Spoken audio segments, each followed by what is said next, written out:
So I ran with the ball, and I saw like the fullback, I think was like DeMarco. I think he wasn't really sure if he should go more to the middle or more to the left, and then I saw an opening and Bernardo ran in there. So I had to be really careful because Bernardo is not the fastest.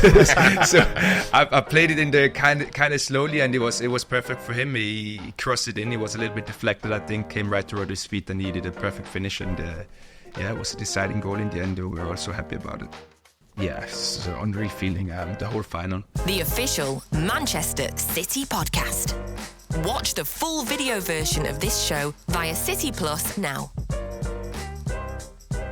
Hello and welcome to the official Man City podcast. I'm your host, George Kelsey, joined by Paul Dickov. Paul, how you doing? Yeah, good. Looking forward to today. Yeah, good one. Manuel Akanji today. Obviously, a player that maybe goes under the radar a bit, but he's so important to this City team, isn't he? He has, and from the minute he stepped in Manchester, stepped in the building, he's been outstanding. You know, and looking forward to asking him, as we do with all our guests, what the route was into football, and the route to get into Manchester City, and how much they love him being here. What I love about him is how adaptable as a defender he is. I mean, he came as a centre half, he's played at full back, he's played in midfield even at times. So sort of maybe get a bit out of him about how he's found that, where he maybe thinks he can play his best football, would be interesting as well. Yeah, and I want to find out about his move to Man City. Obviously, I'd seen him play for Switzerland for games against Dortmund. We knew what a top player was, but as Man City do it literally seemed to come out of the blue, and nobody knew about it, and then all of a sudden he's here, and he's played every position in the back four, played in midfield, and he's just a joy to watch. Yeah, big summer this season against your lot as well in the Euros. Yeah, I'll ask him about that at some point. Yeah. Just make sure we don't talk about the numbers, because he gets asked maths questions every time he comes on, doesn't he, on everything? He does. We'll just talk about keep it to football. Sounds good. Right, without further ado then, Manuel Akanji on the official Man City podcast. Be a good time to equalise for the Blues. Corner goes short. Bernardo Silva with a different angle, pops in the cross. Great header, Akanji, 2-2! Manuel, thank you so much for joining us on the official Man City podcast. We'd normally start by talking about your early life or so on, but we've actually got a bit of trivia that we wanted to give you. Okay. So let's see if you've got this one. It's not mathematics. Yeah, no, don't worry. That's doing that again. Every interview you get asked that. I saw the eye roll. Don't worry. You're one of only 3 Swiss players to win the Premier League. Don't know if you're aware of that, but just wondering if you know who the other 2 might be. Shaqiri probably. Yeah, that's one of them. So one I got. That was quick, yeah. What's the other one? Trying to think of. He's won it in the last 10 years. In the last 10 years? In the last 10 years, yeah. Trying to think of. So last 10 years it had to be someone in Chelsea. Zakaria? No, I didn't win it. No. It's probably like the biggest shock in Premier League history that they won it. Leicester? Yeah. Leicester? Which Swiss player was at Leicester? They won it. I don't know. I'm usually quite good at these things, but I didn't. It caught me as well. Yeah. Give up? Yeah. It was Gökhan Inler. Oh, yeah? Yeah. I would have never thought of it. No. I didn't know. I mean, I knew he played for Napoli, played in Turkey, but I didn't know it was a Leicester at the time. Yeah, it caught me out as well, because whenever I think of Inler, I think of him at Napoli. Did he play that year? Yeah, he played like 5 or 6 games, I think. It was to be fair, I think I'd be more surprised if you did get it than you didn't. Because I remember midfield it was Conte and what's the other guy that played at Chelsea after? Drinkwater. Yeah. So yeah. But a great honour to be one of 3. Yeah, definitely. Hopefully a few more for you along the way as well. Hope so. I suppose within that, how big is the Premier League in Switzerland? Is it like the sort of marquee league as you're growing up that you're watching, or is it maybe the German or the Italian league or something like that? I mean, I think most of the people watch the Bundesliga, the German league, but for me, Premier League was always the biggest, and I think for a lot of kids as well, I think it's the league with the biggest clubs in, and it's I think also the most competitive, I would say, because like there's so many good teams and it's so hard to win all these games, and you can see those this year. It's like 3 teams are fighting for the title, so I think it's really, really fun to watch, and for me, it was always the biggest league. Yeah, definitely. Well, we'll come back to that then, actually. If you mention the title race this year, there's obviously a long, long way to go. But does this race feel different to last year? Because last year we were kind of we were talking before we went on air, weren't we, Paul? We were 8 points behind with It's 7-8 points this time last year behind Arsenal. With a game in hand. With a game in hand, yeah. So does it feel different? Because we're obviously not top of the league, but we're not chasing as much as we were last year. We're right in with the mix at the moment. Yeah, definitely. Last year was like a lot of time was about chasing Arsenal, but in the end, I mean, we can't control what they're doing only in the games we play against them. So we had to focus on ourselves and win our games. It's the same thing we have to do this year. I mean, now we had the game against Liverpool. We couldn't win it. Otherwise, we would be first in the league, but we still play Arsenal in the next Premier League game. And we definitely need a win there at home against them. And then, we'll be in a good spot. We'll see what Liverpool does. I think all of us, we got some difficult games ahead. And then, I mean, how many games do we got to play? 10. 10? Yeah. 10 now. So still a lot of points, so 30 points. 30 points to grab. So I think if we get all of these 30 points, we will be champion in the end. Absolutely. That Anfield game was just incredible. It was just watching it, covering it, it was absolute box office. What was it like to play in? Yeah, I think it's always it's the most intense game when we play there at Anfield. The way Liverpool plays, always in transition, a lot of runs in the deep, especially for us as defenders. Like normally you have more of a controlled game, and you're sitting a lot of time in like the opponent's half and control it there, and have to be ready as well for transitions. But with them, sometimes it's up and down, and it was like till the last minute. It would have been possible for both of us to win it, and I think in the end we have to take the point. It's a little bit like a basketball match, wasn't it? And that's what Liverpool want to try and do, don't they? They want to upset the rhythm. They want to get at you, get in your face, especially in the transitions. They're so good at it. Yeah, really, that's really what they're trying to do, and we also have to be careful that we sometimes if we get the space that we also don't run into it. Then because after we have to run back as well, and it makes you tired. So sometimes it's important to slow down the game and control it as well, because that's I think what we're really good in. Does the prep change for a big game like that in terms of what you train towards during the week? If you're aware of, like you say, Liverpool are quite unique, do things get tweaked at all without obviously giving too much detail away of what will happen? I mean, it gets changed every week or before every game. We always look at the opponents, and I mean, it starts with Pep. He looks at them and then he tries to give us his ideas what we can do on the pitch and tries to help us. So it changes every week. It doesn't really matter if it's a big game or not. Obviously, like the focus is a little bit different if you play a bigger game. But in the end, it's just another football game, and you have to focus as well. The same like you have to do it another week, because you got so many good opponents here, so many good individual players. So you always got to be on your toes. Absolutely. I was looking ahead to the podcast today, and was sort of doing a bit of research, and saw that you said an inspiration of yours as a kid was Raul, the old Real Madrid striker. I thought it was quite interesting. What a player. Yeah, what a player, by the way. Was that just because of watching Madrid at the time and how he played, or was there like a significant moment that you remember from him or anything like that? I think it was around the time when I started watching football, and my neighbour was a couple of years older than me. He was a Madrid fan. Raul was the guy who scored the most goals, and he was doing it in a really good way. He wasn't the biggest, he wasn't the fastest, but he had a really good technique, and he was really smart about it. The way he scored was fantastic, wasn't it? The way he scored his goals, he was so good, and that's I think why I enjoyed watching him so much at the time. He'd obviously watched you play, Paul. No chance of that. I suppose with Raul as well, he was one of those strikers that kind of dragged defenders into positions that you didn't want to be in. He was dropping in and all that. Are they the toughest players to kind of face as a defender? It depends. I mean, I think the toughest as a defender is the players who are really good in dribbling. I mean, that's always the hardest. The good thing is for me, I think I'm also quite fast, so I can keep up with a lot of players.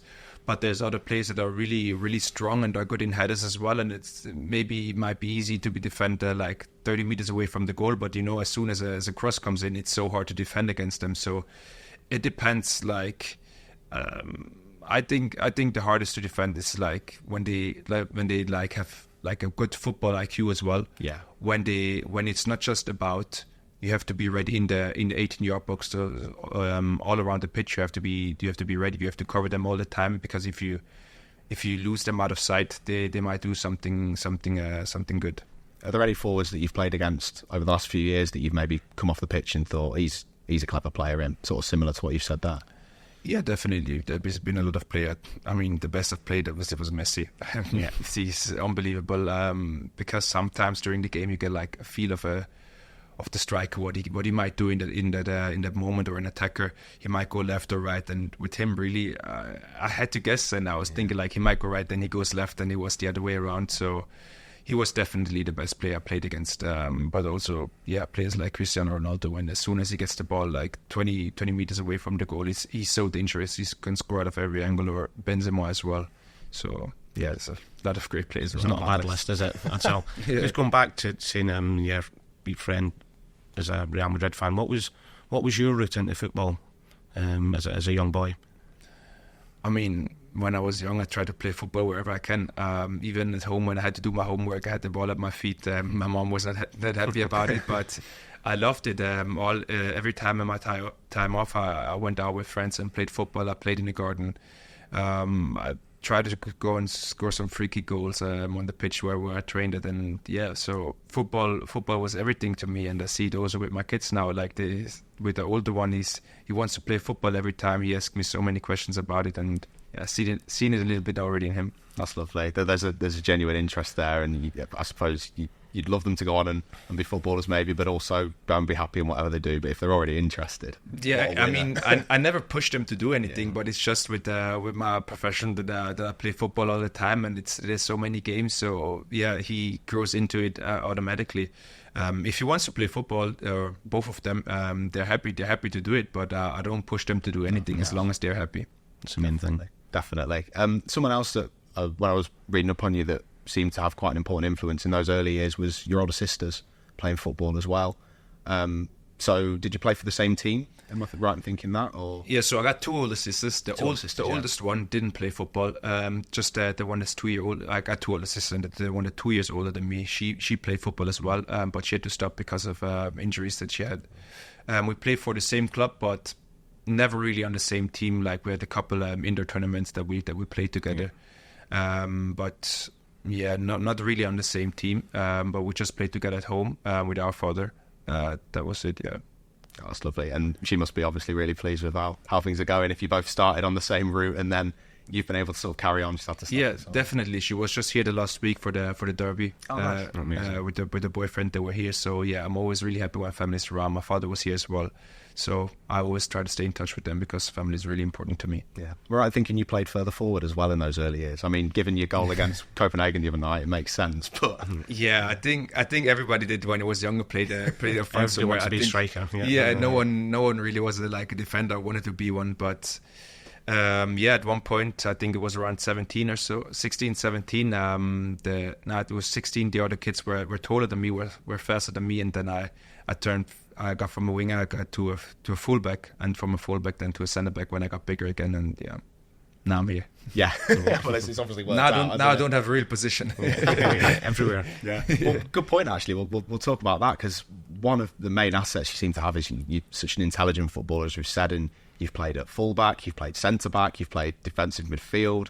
Has that emphasis kind of grown a lot since you've come to City, or was it something that you were aware that you had in your locker anyway when you were at Dortmund and Basel and so on? I mean, when I came here, I was a centre back, and I played fullback a couple of times, and I knew I could do it, but it wasn't like my best position. Like if they just needed someone to play on this position, I will play there. But here it's also differently. Like the way I play fullback is not the way you play fullback at another position. Sometimes you're more of a third centre back, or then in some games I go up and play in midfield. So it's a lot of things that they come with this position, and it's never really the same in all these games. So I'm just trying to learn what the other players are doing in other training, and I think that's why it's not that hard for me, because I'm trying to learn of other players as well, or try to think of how they play in this position. And even for me, if I play there, then I better know what passes I can play, maybe up front into midfield. If I would be there, what would be good for me, and how can I help the players around? Yeah, it's a really good point. Do you enjoy that adaptability as well? Sort of every week's different. And really, I think I never play 3 games in the same position, maximum 2, but normally I change every game. But it's all right. In the beginning it was a little bit difficult sometimes, because you need the confidence. Especially I would say in midfield it was a little bit more difficult for me, because I never really played it before, and it's different when you suddenly have opponents behind your back when you normally have the game in front of yours. So I had to get used to it, and I got confident in more games I played there. But on the defender's position, it doesn't really matter to me anymore if I play right, left, or in the middle. As long as you're playing. I'm happy if I'm on the pitch and if I can help the team. Definitely. We were actually talking before, and Paul, did you describe as the bargain of... Yeah, I just talk about, obviously we'll talk about Dortmund in your time there, but when you signed for Manchester City, it seemed nobody knew about it. It seemed to happen so quickly. Did you know about it previously, or was it a quick decision for you? No, it was really a quick decision. I think everybody thinks they got the fee wrong, because the fee that they've paid for you and the ability and how good you've been at Manchester City is ridiculous. Yeah, it's different level. Different level. Yeah, I mean, it happened really quickly. It was towards the end of the transfer window. It was like 4 days before that. The first time I heard from City. So I was with my agent right away. I would really love to do it. And then in like 2 days, I was here and signed the contract, did the medical check and stuff like this. So yeah, it happened really quickly, and I was really happy to be here. I suppose that's the nature of football, isn't it? Things can change so quickly, and you've got to adapt to it and get ready. Definitely. What are the main differences you felt between like life in Dortmund and life at City? Obviously, I know the different teams, different styles and everything, but what's been the real things that maybe in those first few months you thought, oh wow, I wasn't expecting that? I mean, the Premier League is definitely more physical than the Bundesliga. And I think there's also more or better individual players, or like more of the better individual players than are in the Bundesliga. Yeah. Like it's more in the Bundesliga. I would say there's a lot of good teams as well. They play good together. But here, I feel like it doesn't matter if you play against the third in the table or against the 16th. All of them have like really good individual players. So competitive, isn't it? Yeah, and you can really feel it as a defender. Like you always got to be ready. If you switch off for a second, you might get dribbled past from someone. And I think that was the biggest difference to me. That like a lot of good individual players and physically as well. Do you think it brings the best out of you though, as a player, having that challenge every week and the physical nature of it as well? Yeah, definitely, and also with City, the club itself, not just in the Premier League, also in the Champions League, that you normally go like to the further rounds. Like now we're in the quarterfinals, you play against the best teams in Europe, not just in England, just the best teams in Europe, and then I think that's where you're the best at, or where you can learn the most. It seems a very together changing room and a very easy changing room to come into. How did you find that? Yeah, it was really easy to get here, to get adapted as well. I think it helped me as well on the pitch, because I came here and I played right away from the beginning, and this can't just happen if the changing room is not good. And the last year helped me a lot to settle in, and I feel really comfortable here. I like it. Definitely. I was speaking to Opta earlier today to sort of talk about how your stats and so on, and they showed some heat maps, and you're playing a lot further forward according to these heat maps. I know football can't be broken down to like numbers all the time, but you seem to be sort of further forward and influencing games and maybe being more confident as well, like you say. Do you feel that difference this season compared to last season? I didn't know about that, but I mean, I like to play offensive. I like to play up front. I mean, yeah, in the end, we defend us and we defend a lot, but when you play for Man City, normally you're a lot in possession, and Pep as well, he demands a lot from us defenders in the build-up play and stuff like this. So I try to play up front, and if I see the gap, I like to dribble as well with the ball and go for it if I see an opening, and that's also what the manager wants from me. So if I see the opening, I'm trying to go for it, and I try to play the pass if it's possible. I think that was a key one. The goal that won the Champions League, I remember bringing the ball out, and I think there was an option to John Stones out on the right, and instead of playing what might have seemed like an easy option, drive forward, play the ball through for Bernardo, and then rest is history, as they say. Yeah, I saw a little gap for when I dribbled with the ball. I saw like that's something the manager also wants from us defenders. When you have space in front of you, just go make your opponent to have to make a decision. So I ran with the ball, and I saw like the fullback, I think was like DeMarco. I think he wasn't really sure if he should go more to the middle or more to the left, and then I saw an opening and Bernardo ran in there. So I had to be really careful because Bernardo is not the fastest. So I played it in there kind of slowly, and it was perfect for him. He crossed it in. He was a little bit deflected, I think, came right toward his feet, and he did a perfect finish. And yeah, it was a deciding goal in the end. We were also happy about it. Yeah, what a moment. Never won't get goosebumps when you see it or talk about it. It must have been amazing. Yeah, it's an unreal feeling. The whole final, as well as it turned out after we didn't play that well anymore. They had a lot of chances, but Eddie had a lot of crucial stops. I think Ruben blocked a shot on the line as well. So yeah, it just had to be for us. We did everything that we could win this game. Yeah, I'd be dining out on winning the treble for the rest of my life. I'm sure you're probably sick of hearing about it because never get sick of it. Never. Brilliant. We'll carry on then.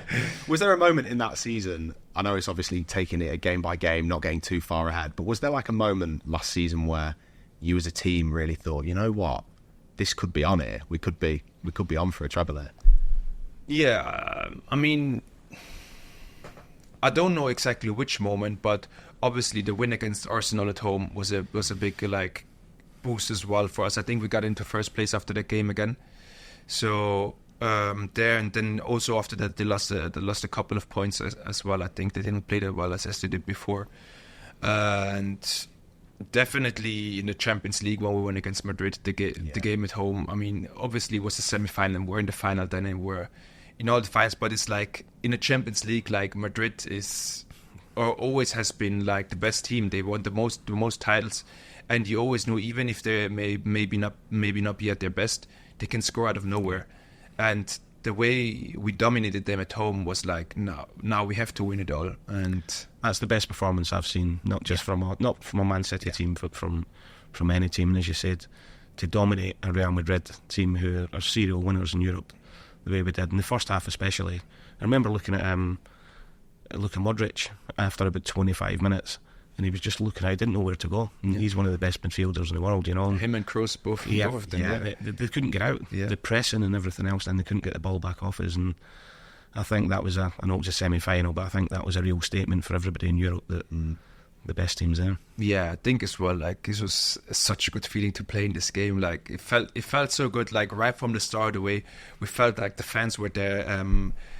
Our passing, our build up, everything was there. We pressed well. Then we scored the early goal. I think after the 2-0 or something, the shot against the crossbar from Kroos, but that was like really the only chance they had in the game. I felt like, and we just kept on going and didn't stop. Even like in halftime, you go in and think, okay, we played really well, but we have to continue. And we go out and we play great again. So yeah, it was really, I think, the best game ever. The atmosphere that night is one of the best. Just about the Etihad. I mean, obviously playing there and going as a fan and watching games now, I've never known anything like it, but you could sort of feel it before the game, even coming into the stadium when you're doing your warm-up. Did you feel that, or was it just...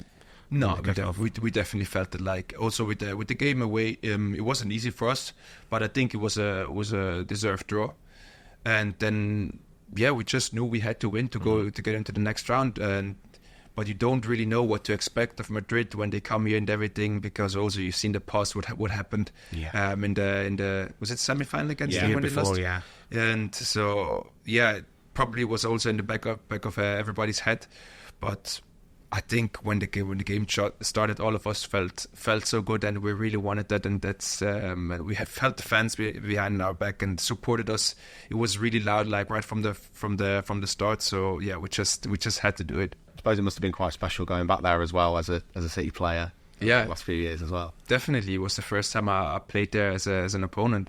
Also before in my career, I never played in a stadium, and to have it always behind you, the fans, and then play the first time against them. Luckily, it wasn't a game that didn't really matter a lot to us, because in the end we both needed a draw to go into the next round. So it was like a more calm game, a win-win for pleasing both people. Someone else I wanted to talk about is probably one of the most famous Swiss people of all time, Roger Federer. And I know someone that you have spoken very highly of in the past as well. Are you a big tennis fan? Have you followed Roger's career, or is it just generally he is just an icon of Switzerland almost? No, I'm a big tennis fan. I played tennis myself for 4 years.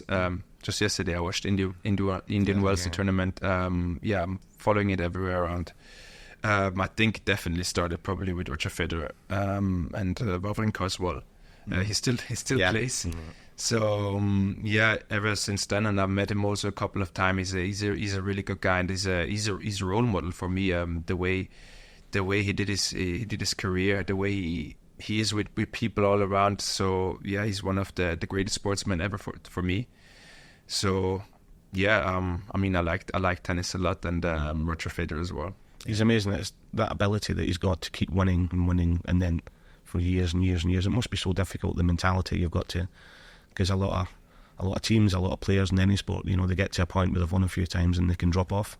Yeah. But with Roger, it was always the best all the time. Definitely, and this is also like when I watch today's tennis, when I still see Djokovic doing it the way he does it, or in other sports like LeBron James he's breaking records this year again in his 21st season. It's really unbelievable when you see players do things that they do. Yeah, it's incredible. Who would you say is the best in tennis player? Or I know there's a lot of people that play paddle, aren't there, in the City squad? So who would you say are the best and the worst of those who play? It's hard to tell because I haven't played against everyone. I think I will be for sure up there. I've seen Nathan play tennis as well. Yeah. I think it's good, but I told him in paddle I will finish him. Paddle's a cool game, isn't it? Yeah, I started to play it as well. I built the court with some people I know as well in Switzerland, so I really like to play it. But I love playing it, but I'm too small. I just keep getting lobbed all the time. So I can't reach. Yeah, I'm a little bit taller. I can smash them, but it's not always good to play it hard. So yeah, it's really a patient game. So I really like to do it. Yeah. Paul, maybe you at the front of the net and Manu, you at the back. There you go. Yeah, team double. There you go. We'll play a good double then. Yeah. Did you say you built a court back in Switzerland? Yeah, I did. It's just outdoor now, and at the end of this year or beginning of next year, we'll have some indoor pitches as well. It's near my area where I live in Switzerland. So yeah, sometimes so popular, isn't it? Everywhere. It's so popular. It grows a lot. Yeah, fantastic. I suppose last bit I want to talk to you about mainly, Manu, is the rest of this season. On my perspective, anyway, I'm sure you've got more to add in, Paul. But how excited are you for what could potentially be another historic campaign for the club? Or at the moment, is it just put that excitement to one side? We've got a job to do. I mean, the main focus is now to win the games that we have. We got a big game ahead in the FA Cup in the quarterfinals against Newcastle at home. It's never easy to play against them. So yeah, we really have to focus on after this national team break where it's just friendly. So yeah, hopefully nobody will come back injured. And we got all the players that we need because there's some big weeks ahead. The Champions League draw is on Friday. So we'll see who we get in the next round, and obviously the Premier League with these big games that we have first with Arsenal and Aston Villa. I don't want to say they're deciding, but they're really important games for us, and especially at home, we could really need these 6 points out of these games, and they will point us into a good direction. So I think the main focus is there now, and then we'll see what happens after. Definitely. How difficult is it? Because I think one of the most impressive things about Manchester City and the players and the staff over the last few seasons is it's one game at a time. But with all the noise about the treble, about people already talking about people like the Arsenal game ahead of the Newcastle game, how difficult is it for you guys to just literally look at Newcastle now, get that out of the way, and then go into the next game?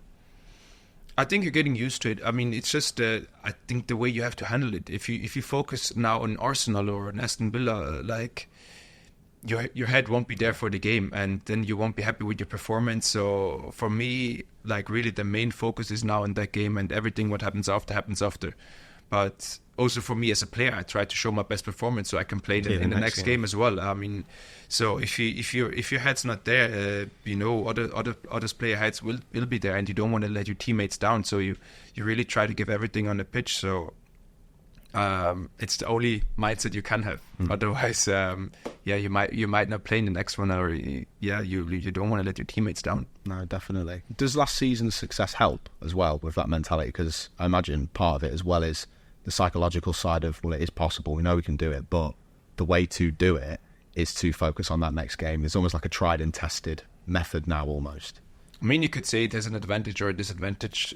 The others might have more hunger to win it than us because we won it already. But for us, we know how the feeling is. We have that experience and we know what to do it. It's like for me as well, when I joined this club, like I didn't win a lot of trophies, but I came here and I always had the feeling we're still going to win the league, even if we weren't in the first position. And that's the feeling I got in the changing room from the other lads that have been doing it for so many years. And that's, I think, the winning mentality we have here. And I think for us it helps, and also for the new players that weren't here last year, they want to win it as well. So we try to do it all together and make it another historical season. Definitely. And finally as well, forgot in the summer we've got the Euros as well. Yep. We were talking earlier about the group. What's the hopes for? It's difficult. Obviously Scotland are going to top the group.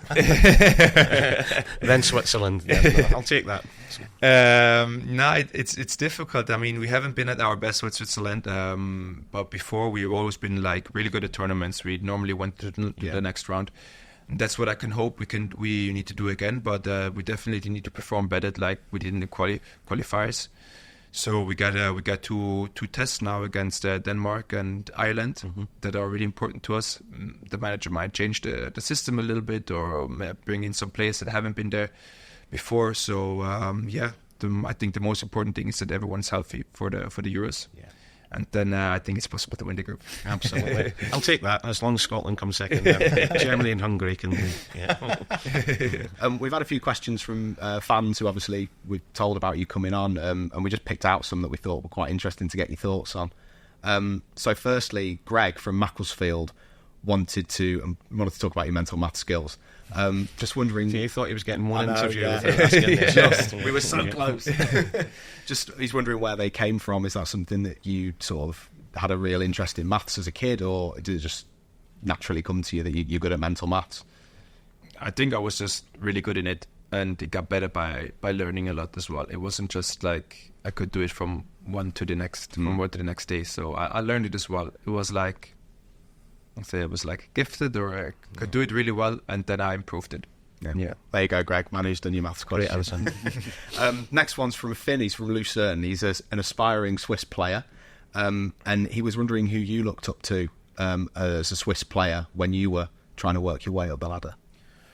I mean, as a Swiss player, I don't. It's hard to tell because I started.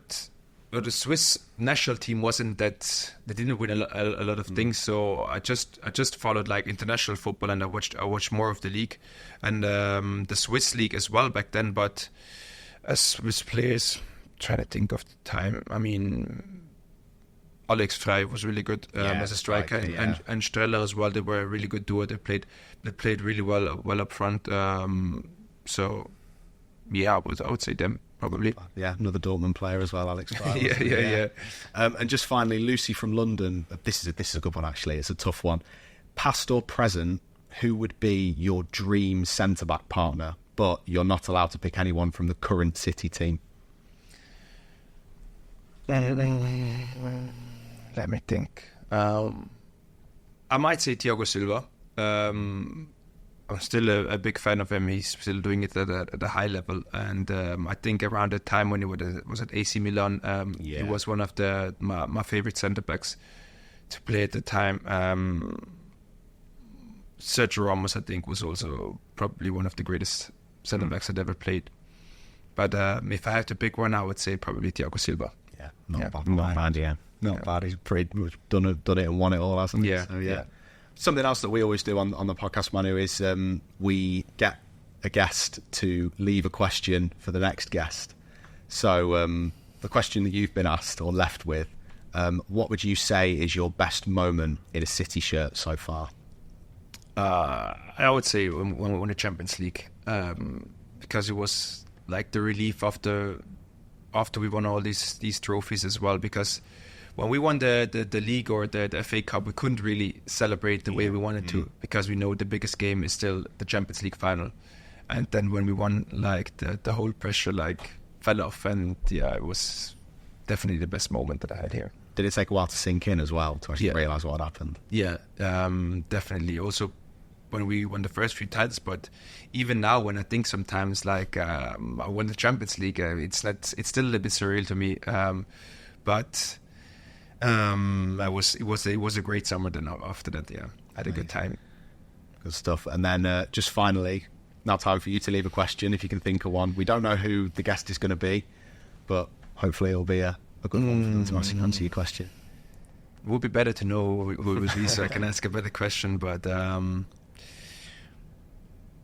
I don't know. I like the question of Calvin that he said.